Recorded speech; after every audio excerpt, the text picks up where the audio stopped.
Imagine the deepest scar you carry is not from a stranger, but from someone who was once your closest ally, someone who held your hand as a child, someone who shares your blood, your family, and your past.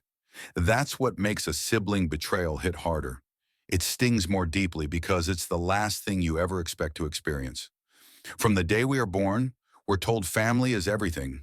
Blood is thicker than water, and siblings are supposed to be your built-in best friends. But what happens when that sacred bond becomes the source of pain? When the person who's meant to protect you becomes the one who hurts you silently, methodically? Sibling betrayal is often the quietest form of hurt. It's the type of pain you don't talk about. You bury it, rationalize it, convince yourself to overlook it, because they are family, right? You've been conditioned to forgive without question, to endure, to keep the peace, even if it costs you your dignity. But Stoicism offers us another path. It doesn't teach us to hate or seek revenge. It teaches us to see the world as it is, to strip away illusions and confront reality.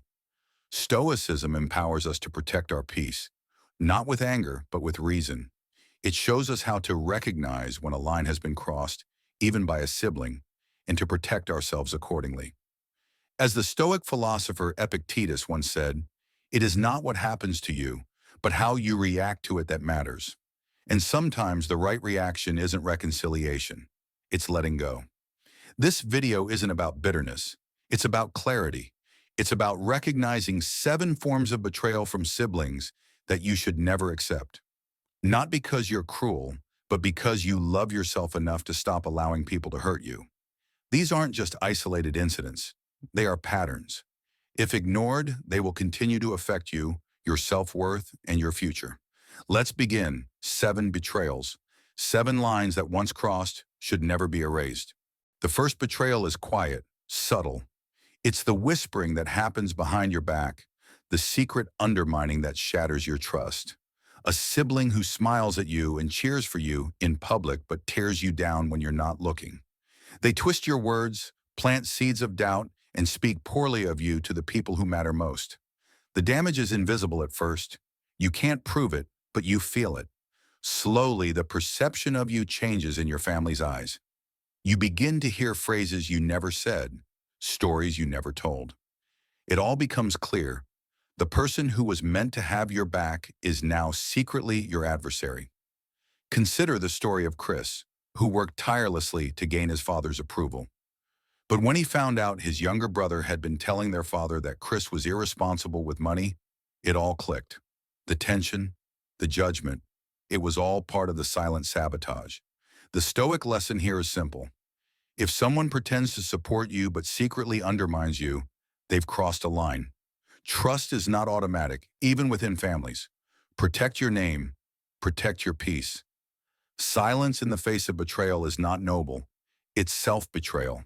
The second betrayal comes in a more insidious form, resentment disguised as support.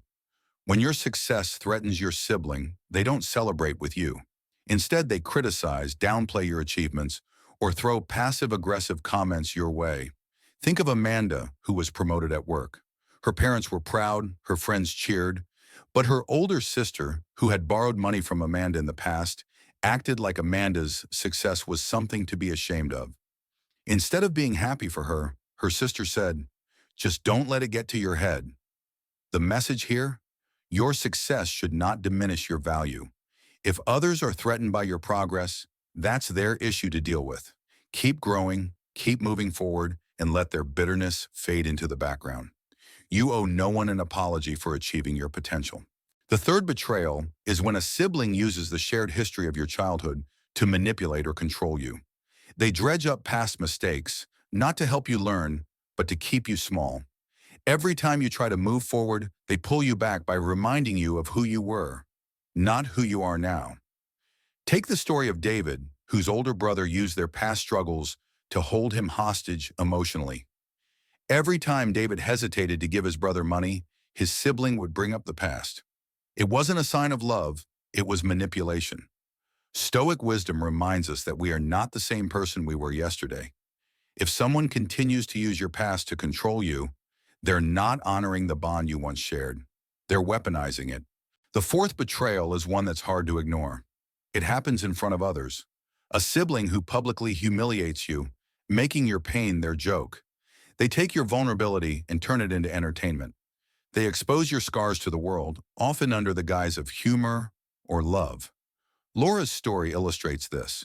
Her younger brother made a joke about her past heartbreak at a family gathering. The room laughed, but Laura froze. It wasn't funny. It was a betrayal. There's nothing noble about turning someone's pain into a spectacle. The lesson? If someone uses your vulnerability to entertain others, they don't deserve a place in your life. You can forgive them, but that doesn't mean you have to keep them close. The fifth betrayal is perhaps the hardest to understand. It's the absence of support when you need it the most. When you're going through something difficult and all you need is a simple, "I'm here for you," but they're nowhere to be found. Jason's story serves as a reminder. He lost his job, went through a breakup, and fell into depression. His sister, who lived just 20 minutes away, never reached out. When Jason finally confronted her, her response was, "I figured you needed space." The truth? It wasn't space he needed. It was someone who cared enough to show up. In times of hardship, the people who show up are the ones who truly care. The sixth betrayal comes from unspoken expectations.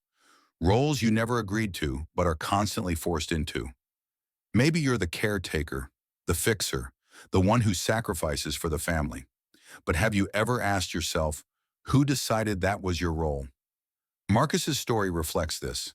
As the eldest son, his siblings always expected him to financially support them and mediate family issues.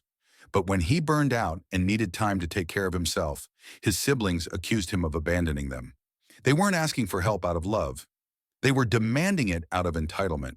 Stoic philosophy teaches us that we are not defined by the roles others assign to us. If a role causes you pain or neglects your well-being, you have every right to step away. The final betrayal is a quiet competition for parental approval, where a sibling turns every achievement into a means to elevate themselves at your expense. They highlight your flaws, twist your past, and slowly undermine your relationship with your parents, all to win their favor. Jenna's story exemplifies this. Her older sister began visiting their mother more often, bringing gifts and making comments like, "I just worry about Jenna sometimes." Slowly, Jenna realized she was being viewed through a lens her sister had created, one that distorted the truth. The Stoic lesson here is that approval should never be a competition. If a sibling tries to elevate themselves by putting you down, they have chosen ego over family. You don't need to fight for love. You just need to be true to yourself. Sibling relationships are complex, but Stoicism offers us a powerful tool to navigate them. The key is recognizing when betrayal crosses a line and when it's time to protect yourself. Family doesn't mean you have to tolerate mistreatment. Love yourself enough to walk away from what doesn't serve you, even if it's from someone who shares your blood.